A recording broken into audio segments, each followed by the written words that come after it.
Welcome to Nerdmageddon. Hello and welcome back to another episode of Nerdmageddon here on the KNWT Facebook page. Thank you guys so much again for hosting us. I am one of your hosts, Corey Herzog. With me I have... your gracious host, Simon Clark. Next to me is... Kenzie Duvall. That works. Yeah. I mean, I've got nothing clever tonight. Sorry, guys. That's okay. And next to her... Molly Hauser. Okay. All right. So, let's not waste time. Let's go ahead and jump into some very sad news to start us off. Simon, I know this was very close to your heart. Yeah. So, on Monday... Was it Monday? Yes. Yes. Yeah. Yes. Back on Monday, I awoke to a video posted by one of my favorite techno bands. And I use the term techno because nobody knows what the real genre is. Anyway, that's neither here nor there. Daft Punk has split up. After 28 years of making music together, they are parting ways. And they did it in a video, basically just saying, hey, thanks for everything. See you later. Mm-hmm. See you later, alligator. Yeah, it's very sad to me. Yeah. Just because I grew up with them. Like I started listening to them when I was in like third grade. Oh, yeah. And yeah, it's just there's so much. I know so much about them that it's I don't know. I can't describe it fully. It's just very sad. Are you going to be okay? Yeah, I'm fine. Okay. I'm fine. I've had a few days to cope with it. I'm finally past the grieving Yeah, you're process. just going to wait for the high C to come back. Yeah, okay, yeah. That's how Simon's getting through this. That's my comfort right there. Yes. But this was backed up by their publicist, who also went on to, say they had a good time to move on. Yeah. But I was just going to say there are some people who are like, I don't know why it's such a big deal. They haven't made music since 2013. And I'm like, shut up. That doesn't matter. They have been making music, though. They have. They've been producing music. They did pretty much everything for The Weeknd's last two albums. I will admit, though, like, the clip that they put out there pretty much saying that they broken up was very theatrical and... There's a reason for that. It's actually a scene from their...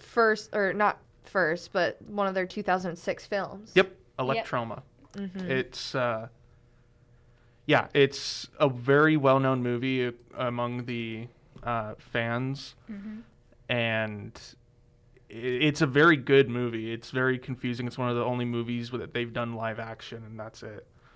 So, yeah, just very sad that they've broken up. So yeah. Well, we wish them the best of luck as they move on to new endeavors. Speaking of moving on, doing something different, Tokyo Mew Mew is getting a magical return, according to Funimation. Molly, this is up your alley. It is. Actually, I read Tokyo Mew Mew, the manga, when I was in, late elementary school, early middle school.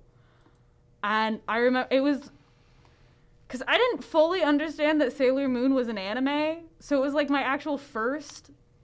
acknowledgement of magical girls. I just remember it was very good. You watched it. Yeah. You had us watch this one time. Yes. I did. I also did geek amend this because it was a very big part of my childhood. Because looking back on it, it's an anime with magical girls, but each girl is injected with endangered species DNA. And so that's what their identities are based off of. And it's very cute. And a little educational. A little educational. A little. But we can expect this to be coming out in 2022, titled Tokyo Mew Mew New. And the Japanese voice actors doing this are also forming a singing group. And they are releasing a single called Smoothie. The group is going to be called Smoothie. Oh, Smooth. Okay, I thought that was going to be the name of the the song as well. No. So it's a running joke, or not joke, but like it's a running thing in the series for there's like different things to have the word Mew in it, because it just ties back to the title of the show. Yeah. Yeah. I honestly don't think that I remember much of it. But yeah, it's exciting whenever something gets a reboot. Yeah, and some of the people who are working on this have also worked on some pretty big names. Let me pull it back up just to give you all a little bit of a teaser for it. And considering this is coming from Funimation, we can probably expect they'll be streaming on there at some point. Yeah. Hopefully. I would hope so, at least. Yes. So we have someone who worked on Cannon Busters, will be the director. Okay. Yeah. Takahiro Natori. With Yuka Yamada on scripts, Satoshi Ishino on character design, and Toshiki Kamiyama as sound director.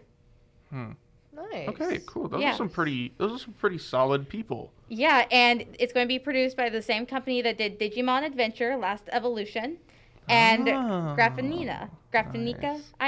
I can't read. I am 23 years old and cannot read today. Is your name Jared? Yep. Changing my name now. But that's going to be exciting. So we've got some pretty big names working on this. And they aren't the only ones to be announcing some new stuff. We had a Mortal Kombat trailer drop earlier this week. Yes. I can pick this one up. Please do, because I know nothing. Okay.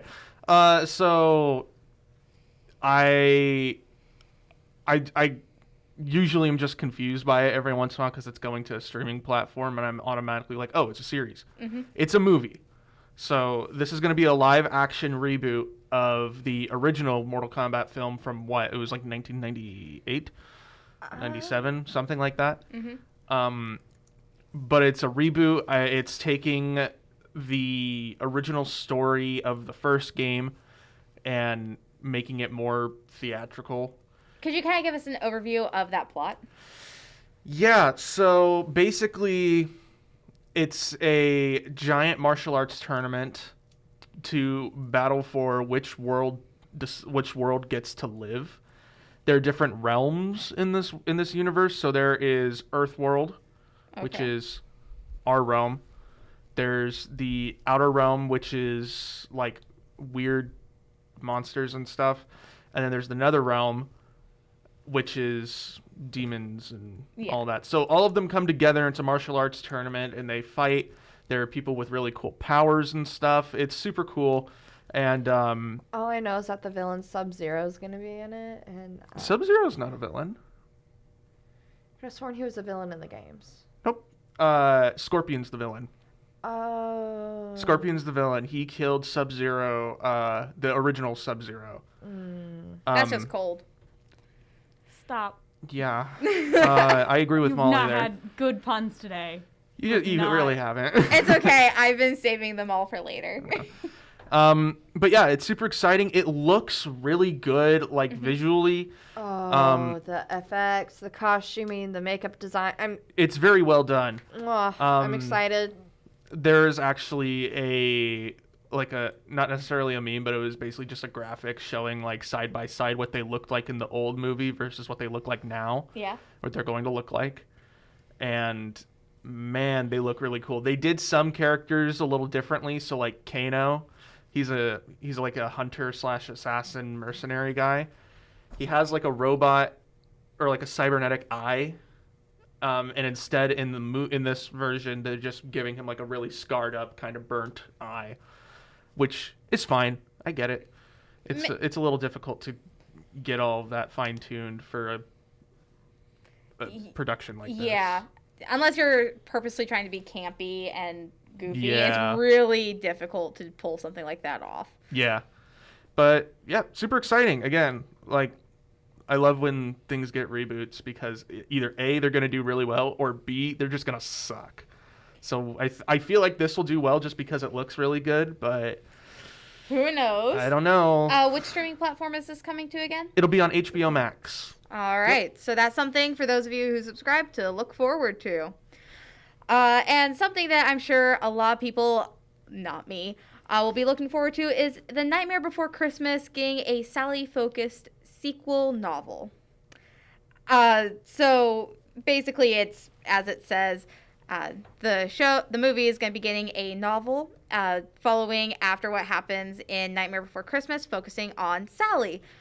I'm going to be honest here, guys. I was never a fan of Nightmare Before Christmas. So, Wow. Really? Really? Huh. I never saw you as somebody who wasn't a fan. I thought you were. No. Okay. Interesting. Yeah. But you know what? I'm here. I'm happy for those who are going to be excited for it. I'm unsure of how they're going to do this because I don't think Tim Burton has ever really made a sequel for any of his movies. Didn't he do Alice in Wonderland? So He yeah, did, he did. He did the first one, and then he sold the rights to do The Looking Glass. Okay, so then yeah, I can't think of any sequels that he's done. So basically, what I know from this is that it's going to pretty much be a coming of age story for Sally and being the pumpkin queen, basically. Okay. Oh, okay. Apparently, Ben is trying to school us. Batman Returns is apparently a sequel. Okay, Ben. Burton. Sorry. Oh. Sorry, I wasn't focusing on his live action stuff. I was focusing on his animated stuff because he hasn't made a sequel for any of his animated stuff. Ben. Producers, what are you going to do? Gosh. Anyway, Kenzie, continue. That was basically it. Like that's all I had to say is that it's going to be a coming of age story for Sally becoming the pumpkin queen. And it looks like we'll be getting new characters, according to a little excerpt. So that could be interesting. Like, see who all else we get to meet from Halloween. Halloween Town. Well, It's exciting. Yeah. There's also going to be another holiday themed land that Jack is going to find himself in. Huh. It's not saying which one. No, it's not saying which one, and it's basically going to be focused on Sally for, like, how does she take care of the town and everything and everyone in it since Jack is gone. Which holiday town do you think he's going to try and take over this time? Cinco de Mayo. I He's going to disappear and... Theoretically, he could actually do that one much better than Christmas. Probably. Yeah. I mean, but I was thinking, I'm just trying to think of everything I remember from I remember seeing the Easter Bunny. Yeah, we Yeah. saw the Easter tree, the Thanksgiving tree, Yeah. There's Christmas tree. There's a St. Patrick's tree. There's a Okay, you know what? I'd actually be cool with that. And a Valentine's one. Oh, yeah. That'd be interesting. I have a feeling it'll probably go more towards Valentine's because that's more of a international holiday. Yeah. Yeah. Yeah. And then, true, you yeah. know, Jack, Sally, you know, they're a love story, so. Mm-hmm. Okay. I could see it happening. How would you spookify Valentine's Day? Murder. Everyone. One word. That's it. Murder. My Bloody Valentine. Watch it. That's how you do it. Kenzie, how would you spookify? Honestly, I agree with Simon. You just murder everyone. Murder. Murder. Are you also going the murder route? No. How are Okay. you going to make it spooky? See, I wouldn't go straight to murder. That's the easiest route, though. It would, I know it's the easiest route, which is why I wouldn't go straight to murder, thank you very much, because it's too easy. So you're an overachiever. You gotta do the stalker thing first. That. You gotta Okay. do, like, the Valentines of dead animals and bugs and stuff like that. You Okay. gotta, like, slowly work your way up to Yes. murder. Nope. Yes. Murder. Also, because it's Jack, he would think, like, and since Sally is also from Halloween Town, they would think that it's, like, cool and cute to, like, give Dead animal hearts. or like cards with bugs crawling all over it. But if he gets stuck in in the Valentine's world, they'll all be like, "Oh my God, man, no, that's not how you do this." That's not how you do it. No. They would all run screaming. Yeah. I mean, again, murder is just easier. I'm just saying. That's just Again, my. it's- Okay, I mean, there have been the St. Valentine's Day Massacre Just gonna say that. Yeah. That was a thing, yeah. Yes. I forgot about that. And speaking of massacres, Oh my god. we have some Avatar: The Last Airbender news. Let's start off with the massacring of what's going on with the live action. This is a very small, it's not a small thing, but it's something that bothers me. They are changing Katara and Sokka's birth order. Yes. So Sokka will be What? the younger sibling, Yep. while Katara They're will be the literally older. just flipping their ages where Katara is now the 16-year-old and Sokka is now the 14-year-old. Why? What's the purpose of that? I don't know. Because, like, yes, Katara acts like the older one half the time, but that's because she had to step into the role of mom. Yeah. Yeah, like and it also negates the entire foil between Zuko and Azula and Sokka and Katara. Exactly. Because Sokka remembers his mom, Katara does not.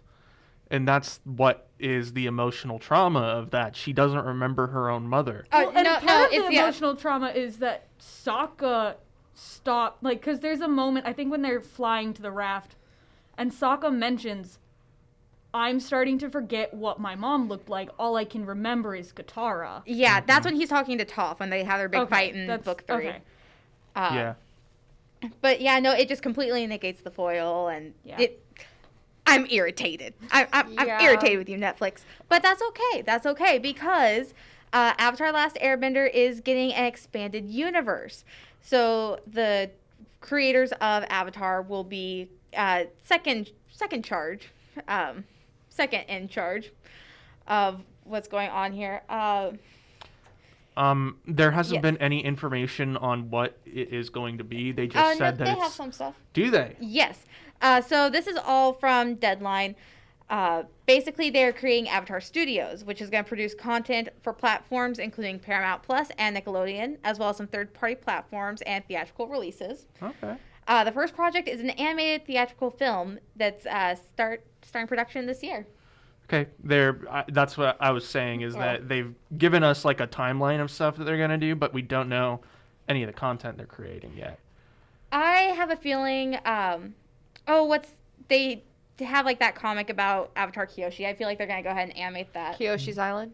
yeah. Okay, yeah, I could see that happening. And Would then they animate the quest, like Zuko's looking for his mom? yes, I I would like for wish. them to I would do that. love them to do that. Please. If they are going to do another Avatar, I've already seen like fan art and stuff of the next Avatar because it's supposed Yeah. to be like an Earthbender. I've seen fan art where it's like supposed to be like modern day with like actual cars and stuff, and like it's super interesting because like the way that these people like figured out how to work this and how to make it looks like it could work. Like it's just this like it's like this teenage Earthbender kid who is just really good at earthbending. Nobody else knows he's the Avatar. He doesn't even know, and it kind of does the whole work way up thing. Yeah. But yeah, it's all fan made. I found it on like Pinterest and looked through this whole person's thing. Is super cool looking. I really want them to do a next series. I think that could be interesting. I'm not quite sure how I feel about it being like a modern setting, like our kind of world setting. But it'd be interesting. I'd like to see how they work with that and what other types of like sub-bending could happen. Yeah, I think it would be. I think that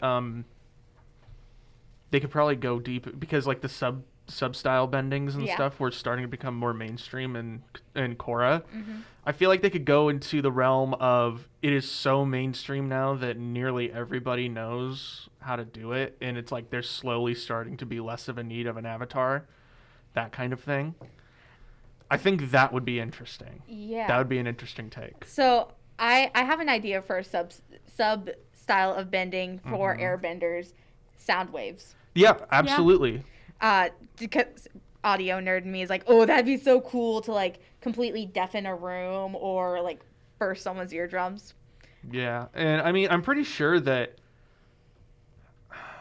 hasn't Aang done that? Didn't he kind of do that in one of the episodes of the original series? Because like he could control his breath so much so that he could amplify his voice, like the episode with the two different Earth tribes, and they're going through the canyon. I thought that was just more of like a cartoon. Oh, he's just getting. Maybe. I thought it was just cartoon logic. Maybe. I don't know. I don't know, but that could be that could be a thing, and I would like to see that happen. I think that'd be so cool. Totally. I would love to see anything new in Avatar. It's just great. And getting some new stuff. Kenzie, you've been waiting so patiently for this. So this is actually a post I saw on Instagram, but I was tagged in it first. And so it's a picture of Henry Cavill, and he is getting in hair and makeup done for The Witcher, which second season's coming out here soon, guys. There's no release date yet, though. But underneath it, it's captioned secret project or just a handful of random paper words on it. Guess you'll have to wait and see. Happy hump day all. Well, some people edited the photo using focus magic to take away the blur. And there are Mass Effect words written on the paper. And so you can read Cerberus, Reaper, Geth, Tali, Zora on that page. And I'm really, really hoping that they make a Mass Effect. Like, that's the hope in me. But also knowing Henry Cavill is a gamer as well, he's probably just, like, refreshing up on, like, the world and everything before the collection, the, what's the word? The... Anthology? No, it's the remastered collection comes out. But it looks like... Oh, it looks a little bit like book writing, which is also like... But it also looks very similar to screenwriting with how it is spaced along the sides and it's all centered. So I'm getting my hopes up just a little too high for this one, guys. But I'm really hoping that it is like a Mass Effect, possibly in the making with Henry Cavill behind it leak. Because that's a dream come true for me. That could be a thing. I'm also thinking it could be he is voicing a new character. I know, and I don't care what, just as long as it's like Mass Effect and Henry Cavill related, I'm happy. You're just gonna be happy no matter what the outcome is. Yeah, exactly. Like, I'm so excited for it, and I'm just happy for it to all come out, and I love Mass Effect, and I love Henry Cavill. Somebody spent $65 to buy the Focus Magic program. Yeah. To unblur that. Yeah. Molly, I'm gonna read what you just posted in the group chat. No. Molly just said No. maybe he's writing fan fiction. No. Yes. Yeah. No. I firmly Yes. believe he writes fan fiction, and Oh, I will I believe find so. his AO3 account. I mean, I'm just saying, we already had John Cena come out saying that My Hero stan and a lot of other things. I would not be surprised about Henry doing that as well. Honestly, I wouldn't either. But if it means anything, I am wearing I have 2 Mass Effect jackets. And I'm wearing one of them right now. And this one, the one I wear now on the back, it says Garrus is my other boyfriend. Well, my other boyfriend besides Garrus is definitely Henry Cavill. There you go. All right. And also my real boyfriend, though, too, who's watching this. I heard them in there. Yeah. Yeah. So yeah, I think that it'll be really cool if they do a Mass Effect show. I know. My main thing is that it's really long jump here. So It's a very long jump. I know. This has not been mentioned by any studios. If this No. is just a plain script, this probably hasn't been picked up by any production teams. So I feel like that. All I know is it's Henry Cavill with something to do with Mass Effect, and I'm happy. Yeah, it'll be. I'm makes me excited happy. for whatever is gonna happen. Here's as the well. thing. I have never played Mass Effects. I really don't know what's going on with it. But I have a feeling that if they do a Mass Effects movie, it will have Henry Cavill and Dwayne The Rock Johnson in it. I have no idea why. I think it'll be those two men. Dwayne's gonna be Gareth, isn't he? Yeah. I have no idea. He's gotta be Gareth. I have no He idea. has to be. He's the big brawny alien dude. He's awesome. Oh, we love Gareth. But That's yeah, great. that's my theory, and I'm probably wrong. No, I could definitely see it. I'm already like coming up with the cast in my own head, and I really need to stop. So while she's fan casting and possibly writing a fan fiction about that happening, thank you guys so much again for another great episode of Nerd News Now. Thank you all so much for watching, and as always, you nerd it here first.